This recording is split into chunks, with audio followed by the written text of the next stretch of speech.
I'm Kwame Owino, and I work as the Chief Executive Officer of the Institute of Economic Affairs based in Kenya. If any of you knows anything about the study of economics and public affairs generally, or philosophy, you'd understand that this year marks the 250th year since that great scholar Adam Smith published what people call his foundational, in some places, definitional work or book, popularly known as The Wealth of Nations. But the full and long name is basically an inquiry into the sources and nature of the wealth of nations. And my colleagues at the Institute of Economic Affairs persuaded me, together with some comments that we received, that being a Kenyan think tank that is public facing, and understanding in our view, I use the word magisterial because one of my colleagues used it, how magisterial this work is, or the individual who produced it is, there's very little of it that is known. And as students of economics ourselves and economic history, we'd like a greater appreciation of the whole. So that's part of the reason why we're holding a series of conversations, going chapter by chapter, synthesizing chapter by chapter, and discussing two things. One, whether we agree with Mr. Smith, Adam Smith, and two, whether this book and some of the proclamations have relevance for the day, and obviously what they inform us about the state of the human condition 250 years after this book. So many of us encounter Adam Smith in passing or in more detail, or usually in passing in the curriculums for economics, but in more detail, at least in my experience when we studied the history of economic thought. I think everybody's an economist. There's a lot of economic stakes in the world today by all people, and that's perfectly encouraged. But a full knowledge about how this discipline, so to speak, came to be called economics and why it arose is to a very large extent dedicated toward Adam Smith, the work that Adam Smith did. We know that he did not consider himself an economist, but by far the work that's the book that has gotten the greatest currency and over ages 250 years is The Wealth of Nations, as we call it. Now, this book has 33 chapters over five books, each of them dealing with a specific question. So I and two colleagues will be dealing with the first 3 chapters today, and each of them will explain. So we'll go sequentially, and over the next 5-6 weeks, we'll go through each and every one of those, taking a 5 to 10 minute summary of each, and then the 3 of us will then discuss our impressions of that in general. So I am asked to start. Now, the book was published in 1776. That's what makes it 250 years today. But Adam Smith had been working on it for at least 12 years or thereabouts. But its publication is one of the things that actually led to a broader knowledge about what his work was. As we all know, Adam Smith was Scot, and the time at which he published this book was equivalent, or rather, was consistent with what was called the Scottish Enlightenment, in which about 6 or 7 Scottish scholars throughout different disciplines, biology, physics, philosophy, and obviously here, economics, published a series of things. The Scottish nation in general thrived because of the Enlightenment and the place of education, which is what Scottish people have always placed as a very high, in high regard. So that's basically part of the small history of this. But you also need to know that the 1776 was an important year because we were just, or rather the humanity. Scotland was under the control of the English, or the British in general, it was part of that. And in general, humanity was knocking on the doors of the Industrial Revolution. So it wasn't fully enforced, but basically the early parts of the Industrial Revolution and the kind of human developments, innovations that led to the Industrial Revolution were kicking at that time. And it's clear to us that Adam Smith, together with some of his contemporaries, saw this, or at least were among the first people to see it and describe it in detail. So the nature of the book is that it's not 250 years. He wrote it in English. I think part of the history that we understand from the copy that we read, and I read my thumbed copy, the caption done by the Adam Smith Institute, named for Adam Smith itself, and the abridged version that they did, tells us that Adam Smith had very poor handwriting. I mean, I've seen his signature as well, so I'm not going to dispute that. And so what he did was basically dictated this book to his assistant. And one of the things that you notice, it's not just long and windy. He wrote very long sentences. But among the things that you realize is that in some of the chapters, the sentences are almost the same number of words. And those who read him clearly theorize that he wrote these sentences by walking across his study from one end to the other and ensure that by the time he made those same number of steps and way back, the one sentence would be complete. And looking at this book that was about 950 pages when it was published, that's a lot of walking around the room. And we give great credit as well to his assistant who had to copy all of this. Of course, Smith revised it several times. But that's one of the peculiar things about him. He was born in 1723 in Glasgow, in Kirkcaldy. So he was writing this book more or less given the lifespan of the ages as a mature person. It took him, some people say between 9 to 11 years to actually put it all together. So he was never in a hurry to write. And one other peculiar thing about Adam Smith is while the book is written, whichever version of the book you read, and there's several versions of them if you go into Amazon, he very rarely used footnotes. And I think it's clear as well that he states it, that the ideas that he put together are not necessarily new, but the way in which he strung them together and the coherence of the entire book is one of the things for which, in my view, he deserves his place and perhaps a little bit more. So let's go to the book itself. One of my colleagues will talk about, and then we'll piece all of this together. One of my colleagues will talk about his biography. I mean, to introduce everybody. So we're trying to introduce everybody in this important year to understand the person, because that might help us to understand some of the broad, very important claims that he made in this book, and to see to what extent we agree with them. So, as I say, the book is divided into 5 specific parts. You could say 6 if. So it's the first part basically is an introduction and plan of the work. And here Adam Smith talks about what is the main thesis of the book, but talks about how the book is planned. And as you can see here, this effort and the way in which it is done is analogous to what today's papers, even in very, very senior journals or very prestigious journals of economics, history, and all that do, where an author introduces the question and then tells you, therefore, that, look, this is the question I'm talking about. And as you read this work, you're going to have it divided into this number of chapters. In this place, it talks of books and then chapters. But more often than not, this method of executing academic work has been retained, where you talk about, look, I will write this is my claim, then I'll do a literature review, and then I'll go into the examination of the facts, I'll do a conclusion and stuff like that. So basically it's telling you about how the entire paper is organized. So that's the introduction of the plan of work. And then book 1, which is, and we'll be talking about the first 3 chapters of book 1 together with my colleagues, is basically, by what? How efficiency happens, because Adam Smith is talking about why societies become wealthy. And his main push is that they become wealthy through doing things more efficiently. And so if you compare poorer societies to those that are a little more wealthy in the 17th century, it is because some societies, some farms are more efficient than others. Book 2, he speaks about the gross domestic product. He didn't call it that, but he's basically talking about the total wealth of a country and all that. He creates a concept of the gross domestic product. So it's basically about how GDP is created.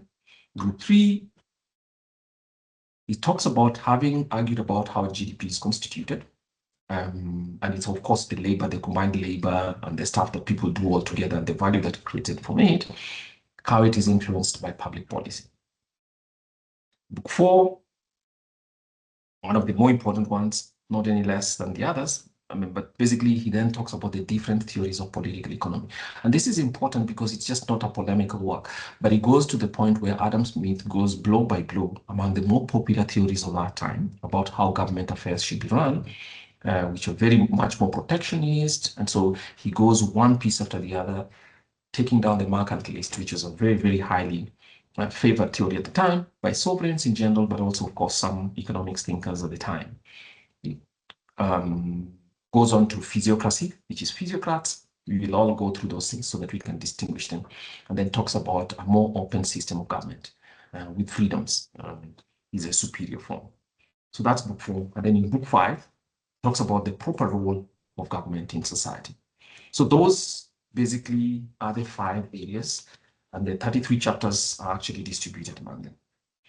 So I've talked about the introduction. So let me go now to chapter 1 of the Book of Nations, right? And this chapter 1 has basically where he introduces the concept of specialization and division of labor.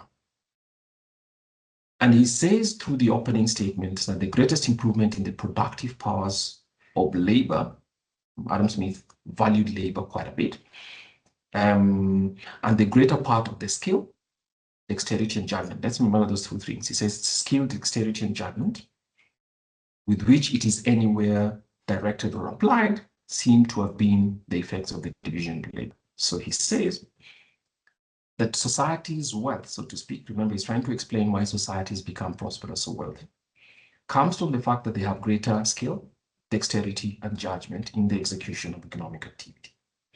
And he says that those 3 by themselves do not arise by themselves, but they arise from specialization or the division of labor. And so in tackling the core question about why some societies are more prosperous than others, he argues that it isn't land or gold. He argues that it is not land or gold, or actually even military power, which would be an important thing for us to understand in the year 2026. But that it is productivity of the labor of a country's people, and that productivity is driven by specialization. So he's making a broad thesis. And then he says, I'll not make only this thesis, he goes into the most important metaphor in economics that many people remember. And one is that is the pin factory. So he says, I'm not going only to claim that, let me give you evidence that what I'm saying makes sense. And he says here, he's talking about this in 18th century. This is before the Industrial Revolution, but a proper Industrial Revolution is going on. But he says, let's take the example of a pin factory, something that he thinks anybody who would be reading him at that time would be a little bit aware of. And he says, let's think about before specialization. What that means is if one man was to try and make a pin all by himself, he'd have to do these things. 1, he actually truncates it, and it starts by saying he'd have to be able to draw the pin on his own, put the head, sharpen it, polish it, pack it, transport it all the way. Now, I cut that quite a bit. And then he says he observed a small pin factory which has reduced that pin making process, even for such a simple and trivial thing, into 18 different steps. And those 18 different steps, each of them is undertaken by a single person or just a couple of steps by one person. And that one person is not taking that step by chance. It is because they practiced it again and again and developed good judgment, the skill, and dexterity to perform pieces of the broader labor. And so what he's saying is when you do this, his example shows that he has proven by watching a small one, he calls it manufactories, basically, which is a manufacturing farm, from which the word factory later was truncated. He says, or rather extracted, he says that this one person is observed a factory in which 10 people working together by dividing those 18 steps among them. And among the things that they did was that in one day, they produced 48,000 pins. Remember, he's comparing this to the one guy who tries to work on it per day, or for a whole day, and he can't even produce 1 pin per day. So he says what specialization has done by dividing this is basically gives us increasing returns to labor, which is what a modern economist would do. So it is work, but it's showing by alluding to numbers already, right? That you can tell that 10 people producing 48,000 pins in a working day is achieved by putting them together and division of labor and their specialization in specific tasks, task division and specialization by practicing one area. Each worker is 4,800 times more productive than the guy working alone. So the result is with 10 workers, dividing the tasks among them, have a productivity rate, right? In the ability of every one worker. Of course, they're working with a little bit more machines, but the point is you've elevated the ability of one worker to do things 4,800 times, and that's profound. So he says that there are three causes of this increased productivity. There's no doubt at all that the one worker in the factory with the division of labor and the other worker might be super talented, but it is unlikely that he working or she working all alone could produce even close to that number of things. So we call this increased dexterity. And by dexterity, he means, of course, the dexterity in that sense, but in his application means by repeating the task again and again. Remember, this is a form of training. This worker gets exceptionally fast and exceptionally good at it. I think in our modern world, we call that experience. Practice making somebody more efficient. Second is a save time. So that in the same time period, compared to another person working for themselves, they'd have done much, much more work. And of course, machine invention is itself a question of specialization. By inventing a machine, it means one person dedicates themselves to the science of producing a gadget, contraption, we may even call it, that helps all those others who want to draw the wires and do these things, do it even much, much better. So necessity becoming the mother of invention. Now, he then finally, in the last part of this chapter, talks about what are the limitations to specialization. And here, remember, humanity is knocking, let me say, kicking the doors of the Industrial Revolution to open. And so the first thing that comes here is, if you were to divide the world broadly, there'd be two sectors, agriculture on the one side and manufacturing on the industry on the other. And he says, how are these different?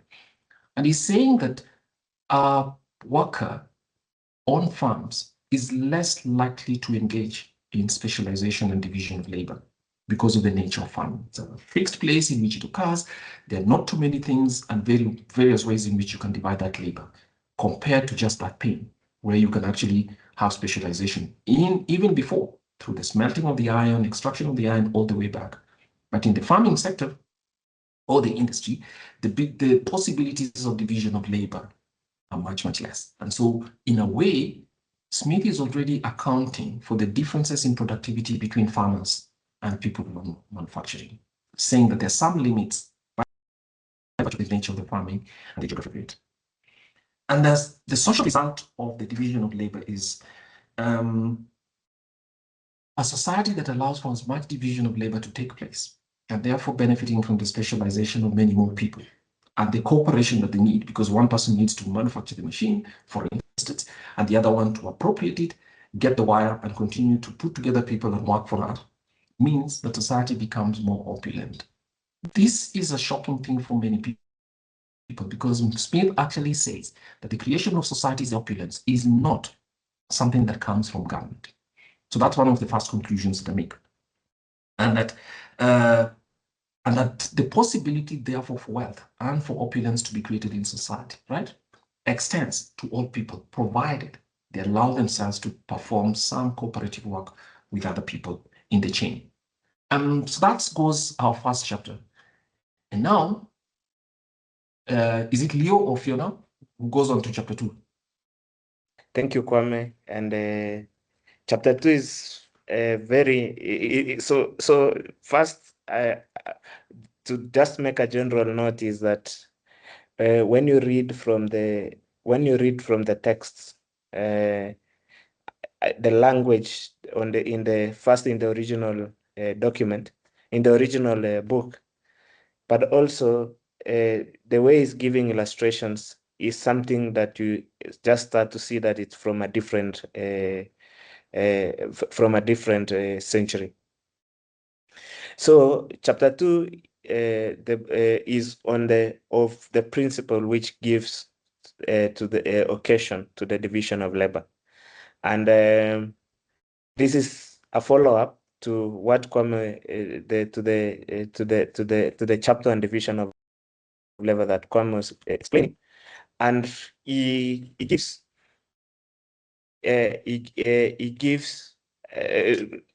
Adam Smith gives the principle, and the core argument from the principle is that the division of labor does not arise just from the human wisdom or some sort of deliberate design. And his explanation is that this arises from the fundamental human tendency, which is to be able to track, to barter, and to exchange for one thing or another. So he's trying to give the principles behind the claim that he made on the division of labor. And that one of the advantages that he gives is that this is not from the human wisdom, which foresees and intends that the general opulence to which it gives occasions, but he says that it's necessary, though slow and very gradual, the consequence of certain propensity in human nature that which has no such extensive utility, but that comes from the consequence.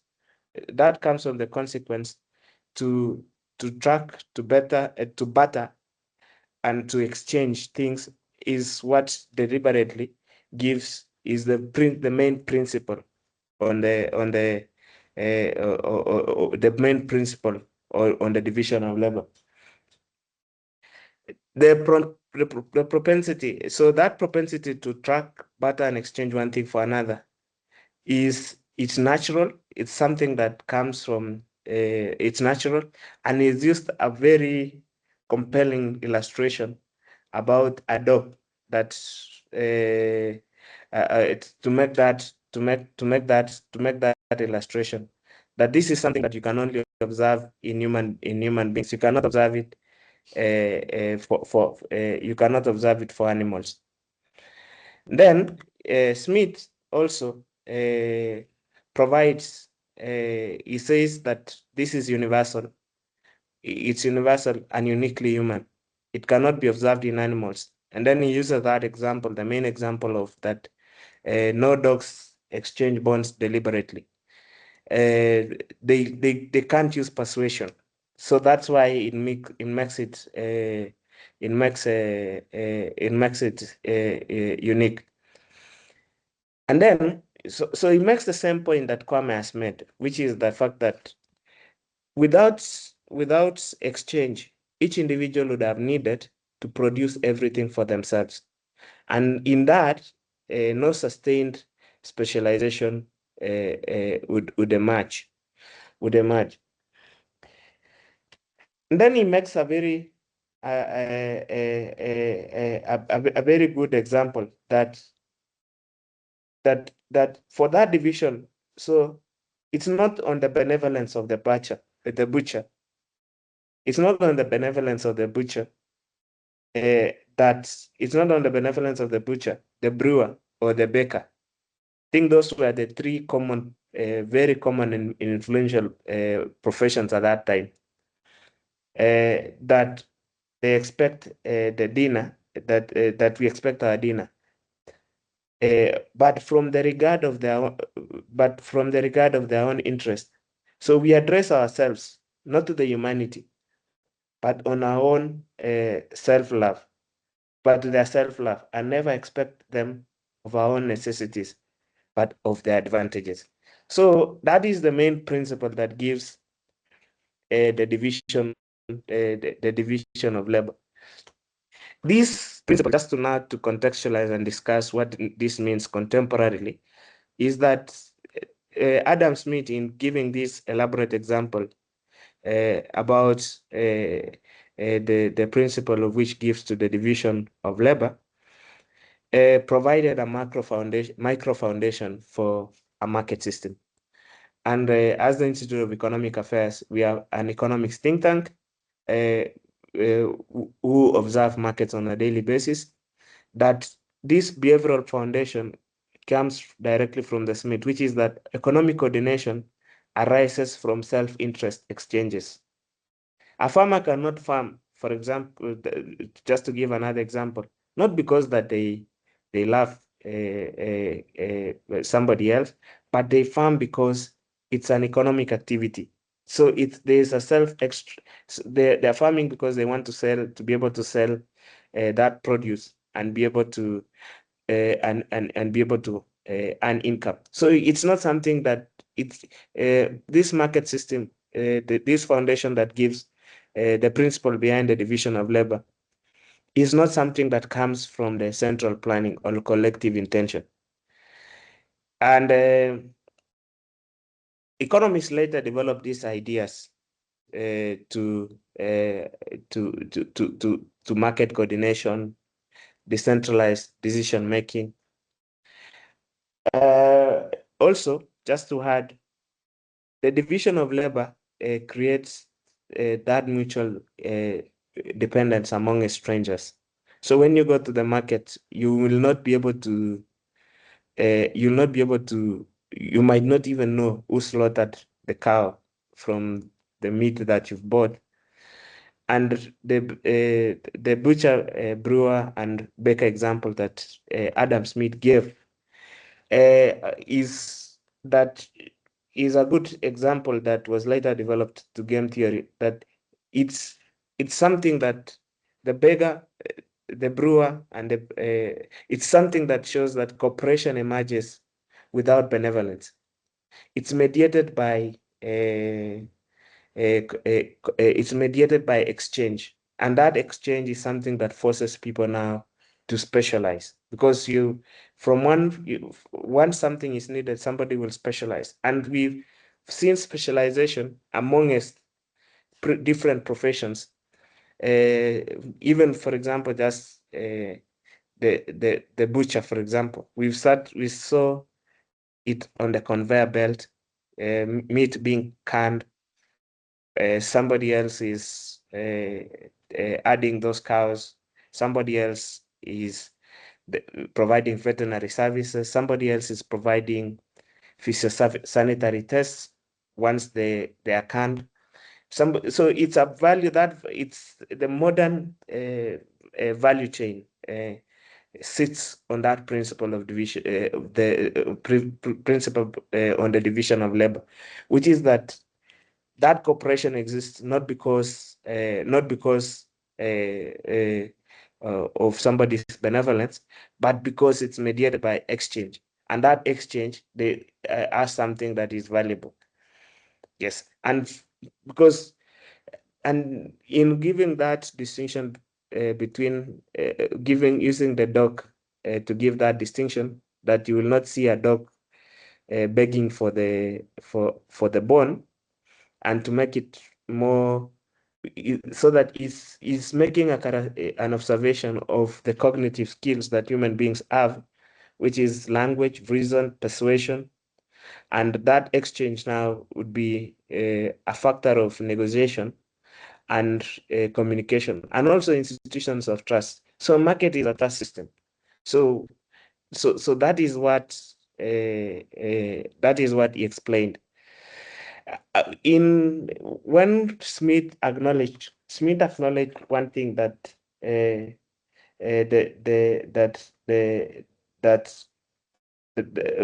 Smith acknowledged one thing, that the division of labor is bounded by extent of the market, and you will see that in the third chapter.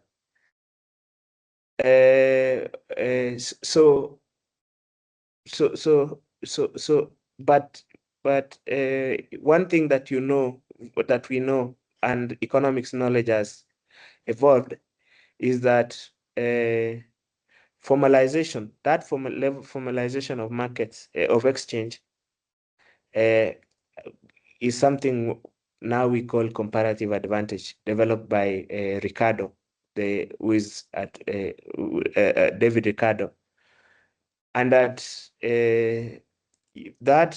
shift, the shift from focus, from propensity, what he called propensity, to now relative efficiency.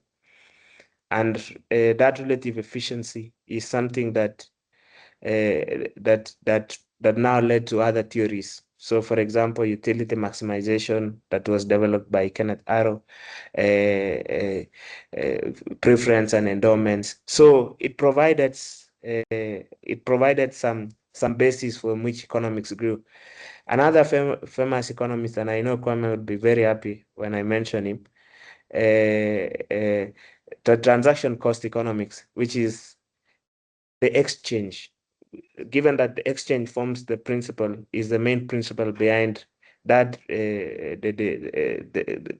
behind the division of the principle, the main principle behind division of labor.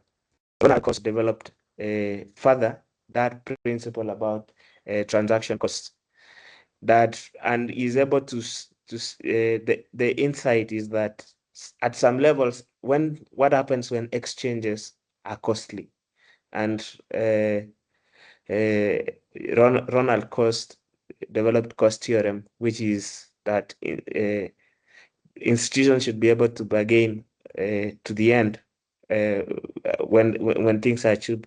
Other economists like Oliver Williamson also developed the same. Then Adam Smith made a claim that human beings are rational and are rational, and that's why they have language. There is language, there is persuasion, and giving that the dog example, other economists came to challenge that rational exchange. And they introduced they were able to develop that theory further. So in the end, just so that I don't take a lot of time, the main principle that has withstood the test of time from Smith's, that the principle behind the division of labor, the division of labor, is that markets are not designed. And that is something that we struggle every day in the policy making process. You'll see a government bureaucrat stand on top of in a podium, in a platform, and be able to say something.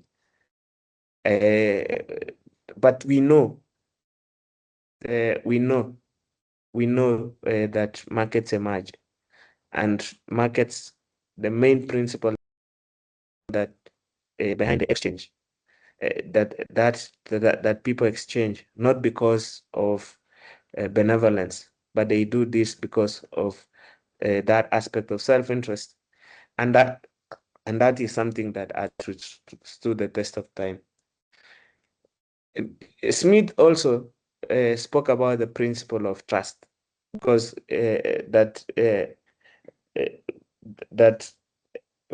and the question about institutions, and the most common things that we see from institutions from that exchange is the things like, for example, issues on property rights. So that if somebody, because these are things that are done not out of benevolence, but out of self-interest, property right became a key thing that necessitates the formation of markets. Other questions like contract enforcement and the economics around this area has gone further. And then the other things is that the key thing is that the successes of global economies, as I wind up, is on the basis that specialization is something that comes from human tendency to exchange. And that human tendency to exchange is not something they do it out of benevolence. So that's one of the greatest things that Smith observed. It's abstract, but it's one of the main principles of economics. Thank you so much. Back to you, Kwame. So in book 1, chapter 3, he actually builds on what Leo was talking about. So for this one, he makes a key point, that is that the division of labor is limited to the extent of the market. And he also looks at how the size of the market is strongly influenced by transportation. So when it comes to the first point, which is the division of labor is limited by the extent of the market, he just makes a simple argument, which is the bigger the market, the more people can actually specialize, and the opposite is true. So how he looks at it is that, in a big market, you're able to trade with a large number of people. And so it just becomes logical and it becomes worth it for the particular person to specialize on one job.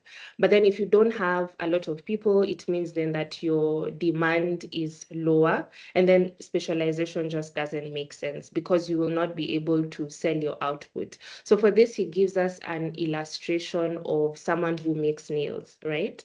So a nail maker makes about 1,000 nails in a day. And so in a year, he would make about 365,000. But he doesn't have, in a small village, he doesn't have enough people to be able to sell even a day's worth of production. So then now it just enables people not to specialize, so that then for specific jobs, you can only find them that they exist in larger towns or cities. He also gives us the illustration of a porter, where now in a large city, he can be able to get more work for what he does for that kind of service. But then in a small town, there are not a lot of people to specialize this. So he just, with this first point, what he does is that he concludes that in smaller markets, people become more generalists than specialists. Because even if you look at the rural areas or if you look at smaller communities, what then happens is that someone is a jack of all trades. So I'm able to bake, probably not my own bread, but I'm able to bake, I'm able to farm, I'm able to maybe repair tools and all of that, because then it's just more practical than relying on exchange. So then he goes to his second section of the chapter. And now here he looks at the size of the market being strongly influenced by transportation. So he explains the importance of transportation, both in connecting a country with itself. So by that I mean, for instance, connecting Mombasa and Nairobi, or Nairobi and Mogadishu and the like, and also that specific country trading with other countries. So in both of these instances, the improvement of transportation as a system opens up the market to more demand. So he focuses on comparing both land and water transport. And so he says that transporting goods by land is very expensive, and then it requires a lot of resources. So for this, he gives the example of horses and men actually transporting. But then now in contrast, when he looks at water transport, which is now the use of rivers or seas, he argues that it's more efficient and it carries far larger quantities of goods at a much, much lower cost. So because of this, then his argument is that rivers that have regions that have access to rivers, have access to seas and navigable waters, then they develop much faster than the inland areas. So because this enables them to expand their market, which then goes back to his first point, where now it encourages specialization because the market is bigger, and it encourages also industries. So that's why then you find that economic activity generally will tend, I think even now, it tends to grow along the coastal areas, along rivers, and then only later then will it spread to the inland areas. So he supports this idea by giving several historical examples. By looking at early civilizations such as those around Egypt, around India and China, which developed in places that have strong access to water transport. So for Egypt, for instance, he looks at the Nile River, which created a system of transportation that connected towns and villages. Then that made trade easier and then supported early economic growth. But then he also argues that the opposite is true. And for this, he gives two examples for Africa and also China. Where now he says because they're less developed in his view, because they lacked efficient transportation systems. So that then limited trade, and then that also reduced the size of their markets. So he also points out that, okay, it's fine that indeed the rivers exist, but then this might not always support trade. And so for this, his argument is that if this particular river or water body passes through multiple territories, then the countries that are controlling the different parts of it can actually restrict or block trade, which then reduces its usefulness. Therefore, for this, it seems like he's concluding that political control over the trade route or the major point of transportation actually matters. So just to bring it a bit closer home, I believe that, you know, when you look at what Adam Smith wrote hundreds of years ago, it's very relevant today. So for instance, let's take the last point for political control over the routes. And then you look at the most latest example of the Strait of Hormuz, or is it Hormuz, which is one of the most important shipping routes globally, especially for oil. And a huge portion of the world's oil passes through it.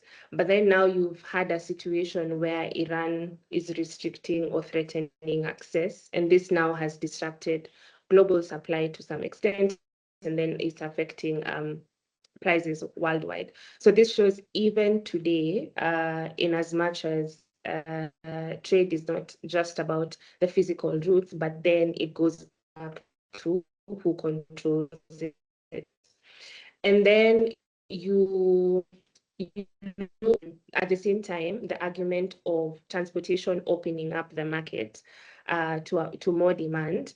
And not that I am discounting the nations that have ports or whatever, because they still have a great advantage even today.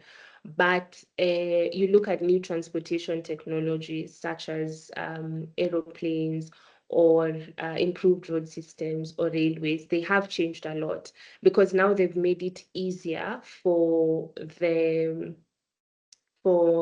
countries that are maybe landlocked or the areas that are rural or they're inland to be able to connect to bigger markets, which then has helped economic development to spread just across the coastal regions. So still, they are relatively expensive if you compare them to water transport, but they have that access to larger markets because of improved transportation is still helping them to advance in ways that probably would not have been easier before. And then as well, if you look at most of these advanced economies, they tend to have large urban populations. So cities usually create bigger markets, and with that then comes more opportunity for specialization. And this is exactly what Smith was saying, right? So urban areas make division of labor more possible and also more efficient. I think the other point would be, which of course he did not consider because of the fact that this book was written hundreds of years ago, is now the element of digital economy.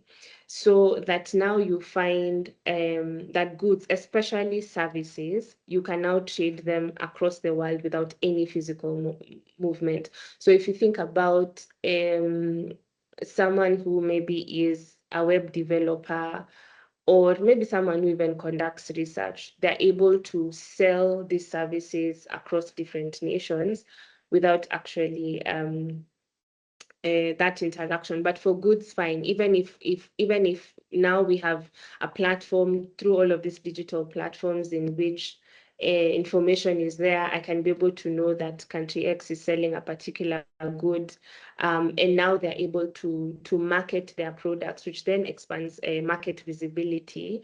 Then still we would need some form of transportation so that the goods can move, for instance, from the US to Kenya, or China to Kenya, for instance. And yeah, so that does help. I think I don't know if this is the time to say it, or but I think maybe one of the things I noticed is that he does pay a lot of attention on geography, especially like, access to water as one of the main drivers of development. But today, if I think about institutions, and I think about even governance and how they play a huge role in development. So, for instance, you can have two countries that probably have the same geographical advantage, but then they can end up with very different outcomes in terms of development, depending on probably how well they are governed. I think we can tackle a few things. So what first do we see that's peculiar for us in the chapters that we read? I think some of you have mentioned one of those things. The second thing that I think this first part tells me is that Mr. Smith, Adam Smith, today we call him professor because he taught at the university, had enormous powers of observation.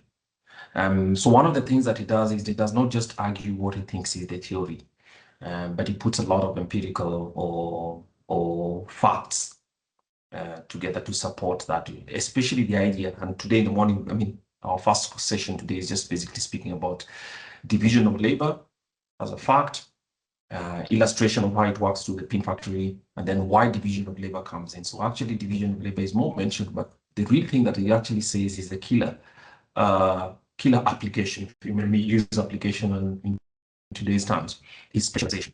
And then it talks about what would be the limits of specialization, and Fiona speaks here about urbanization, geography, and all that.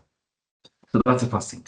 But I think, for me, he's already speaking about why, or rather, giving us a flavor of what he thinks why some societies are more prosperous than others. And he gives this example about why what share of the labor is produced works in the introductory part, works in productive areas. He gives an impression of understanding demography by saying the distribution between dependents and owner matter. And I think that the idea for me as I conclude is, remember, at this time, there's no economics discipline as such, even though, of course, French economists already, who are mostly physiocrats and mercantilists, already use the word economics here. There's also political economy study. But Mr. Smith he was called a moral philosopher. At that time, basically, it was moral philosophy. This is also his second book because he written the theory of moral sentiments, which perhaps in a later series we can consider as part of our classics. So that's the impression that I get. But I get the impression that first, I think, allowing people to specialize in things, the three things that he mentioned, dexterity, skill, and good judgment. Coming from specialization or driving specialization, then leads to that illustration of where you have one worker being 4,800 times more productive for the manufacture of one thing and the other. Introduces clearly the question of efficiency, and that basically more efficient economies are actually going to be more prosperous and more wealthy. So that's one.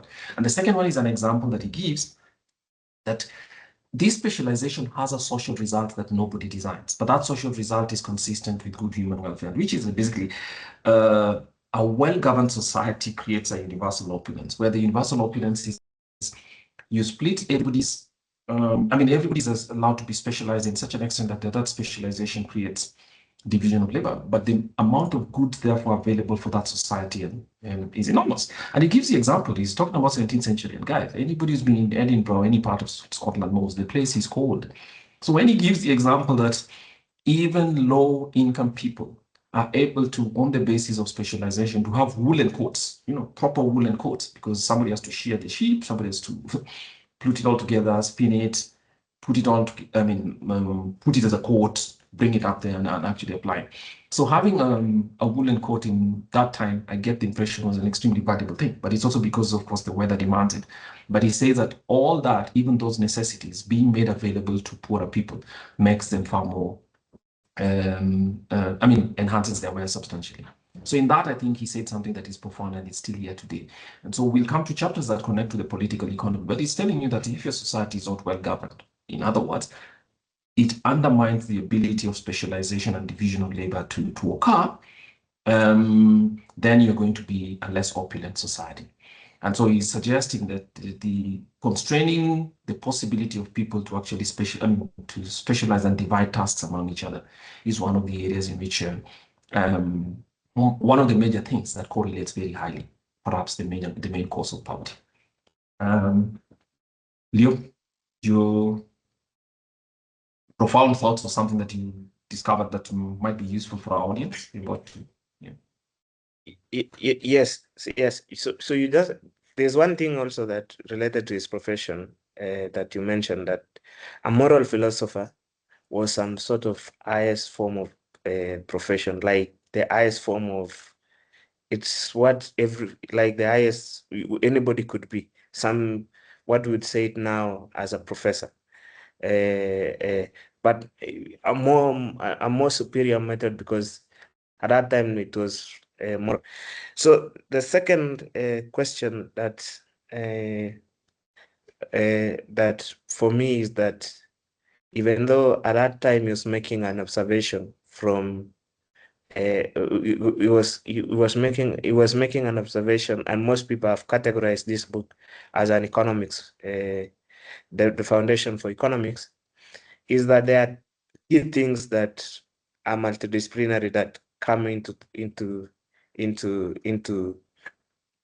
play. So one of them, for example, is that he says that that tendency, that human tendency. So he's making an observation on the way human beings behave, and that's why he also contrasts it. He also contrasts it with animals. So when we hear, especially now that the economics science and generally the social science does not take into account of human behavior, we see that even from this text at this time, more than 250 years ago, more than 250 years ago, that already Smith was making an observation that this is human tendency.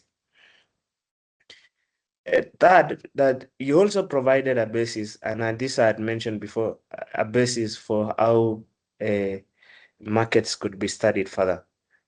So, for example, in the questions of exchanges, the questions of trusts, the question of people doing things without human benevolence became the basis of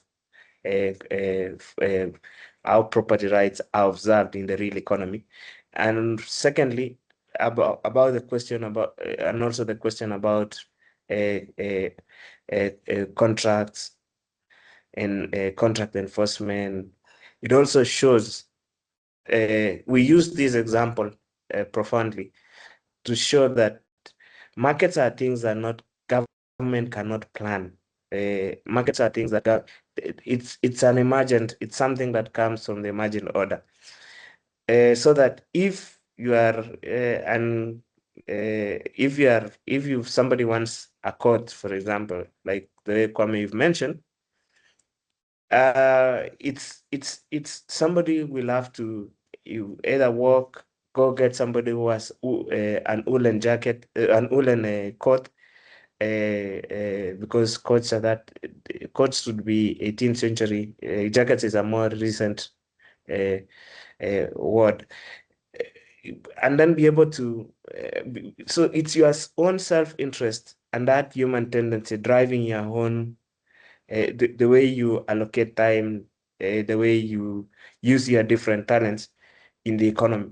So that is the essence that And this is something that up to now, we still struggle with most bureaucrats and people who sit in policy, because they think that they'd ask questions like, for example, why are you poor? Why are people, why don't you have work? You see the things, that those kinds of things. And so the limits of opportunities is limited by the extent of which that exchange can happen or cannot happen. And and the other things that you observed, the most compelling things, the most compelling things is that difference in talent, the differences in talent is something, and he uses the example of it uses the example of so for example, like that question about the vanity of philosopher. The vanity of philosopher is willing to acknowledge scarce, but if you don't have any disposition to track, barter, and exchange, every man must have procured himself necessary and conveniency of life that he wanted. So if you look at those things and try and look at the economy as it is today, the limits of markets, it shows that this market mechanism does not have any limit. But essentially, the more exchanges occurs, and the more it goes further, and the more that the division of labor goes further, the more prosperity for everyone. So that scarcity question is something that is on the basis of how the market is limited. So we should be very careful in how people want to limit markets. And even though it's using very simple observable trends at that time, there are many other things. We see markets, because markets have grown and we acknowledge different types of markets now. We should be able to be very cautionary, and this is something that you observed then that we still observe after today. Thank you so much. Fiona, you can conclude for us. Okay, thanks.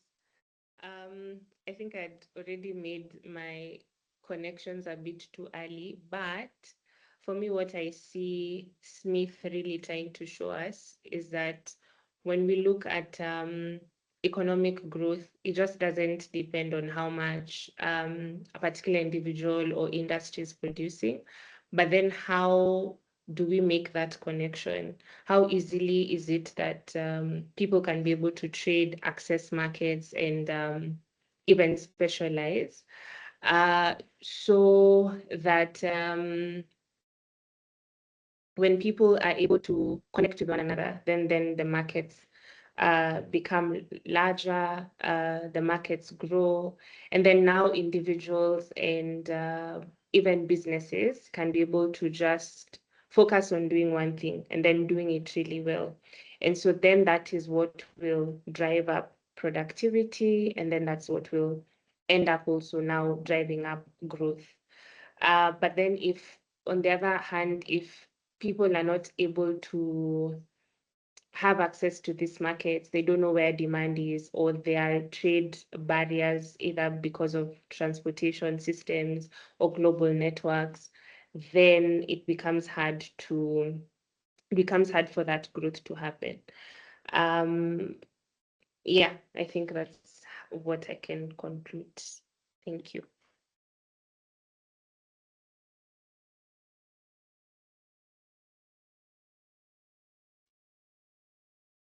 We can hear you, Kwame.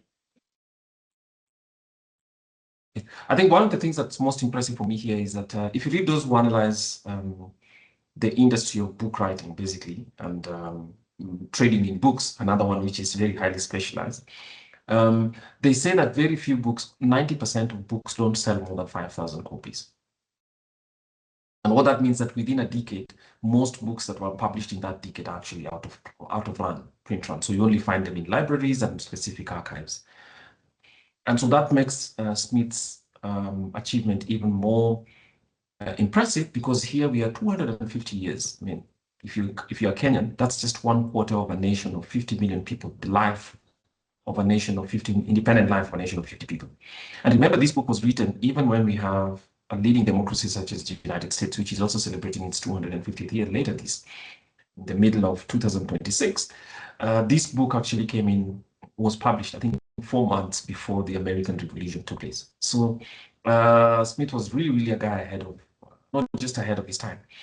But the point I was trying to make is that the fact that after 10 years, most books that were ever published, and for whom the authors gave a lot of work in, it's difficult to write a book, to be honest, are completely out of print. We have one that is 250 years ago. People remember it. And obviously, this is available. There are various editions of it. If you go to Amazon and search, I mean, I think I found something like, in my assessment, more than 25 different editions.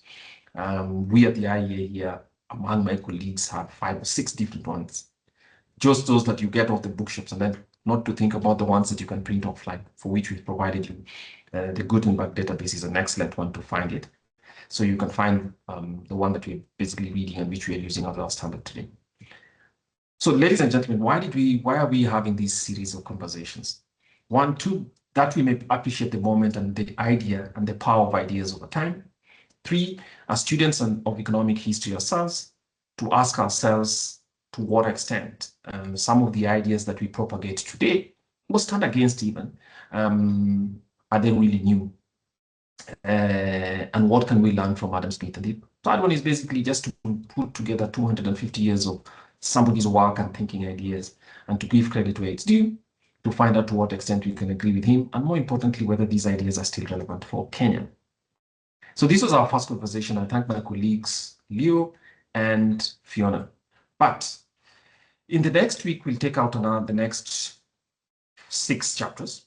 So today we dealt with chapter 1. I provided a summary of the plan of work by Adam Smith. And then, of course, explained the principle of the division of labor, which is book 1, chapter 1. And then we did chapter 2 of book 1, of the principle which gives occasion to the division of labor. In other words, how does the division of labor arise? Explained by Leo. And then Fiona told us that the division of labor is limited by the extent of the market, and a very important principle to understand how markets are limited and how division of labor itself is not necessarily absolute, but it's still a very powerful force. Now, so we have chapter 4, 5, 6, and 7 next week. And we'll have 4 colleagues who are part of it. There's 8 colleagues who are all together working on this project, basically over the next 6 weeks. So we'll have Emmanuel talking about the origin and use of money, where Smith's ideas are actually still very relevant as well. And then of the real and nominal price of commodities by Winnie. Our colleague Moses will be talking about chapter 6 of book 1 on the component parts of the price of commodities, the prices of commodities. And then Vivian will speak of the natural market price of commodities. So we have 4 of our colleagues speaking next week: Emmanuel, Winnie, Moses, and Vivian, taking us from chapter 4 to chapter 7 of book 1. And because book 1 has 10 chapters, then the next set of chapters on the wages of labor, of the profits of stock, and of wages and profits in different deployments of labor and stock will be handled by Vivian, Jairus, and Fiona, and of course, book 12, chapter 11, the rent of land by Emmanuel. So next week we'll be dealing with chapter 4 all the way to chapter 11, so that we can complete book 1 next week, and hope that the week after that we'll start this. Our communications colleagues will edit this a little bit, but put it out there. So again, our intention is for you to appreciate the book, understand why it's magisterial and very important, know the person of Adam Smith himself. That would be a useful one to get. And if you have any feedback, please give it to, we'd appreciate you giving it to us. But this is not just only for us to understand the philosophy, but it's a literacy project that I and my colleagues are trying to advance, and for which we've seen some demand in Kenya.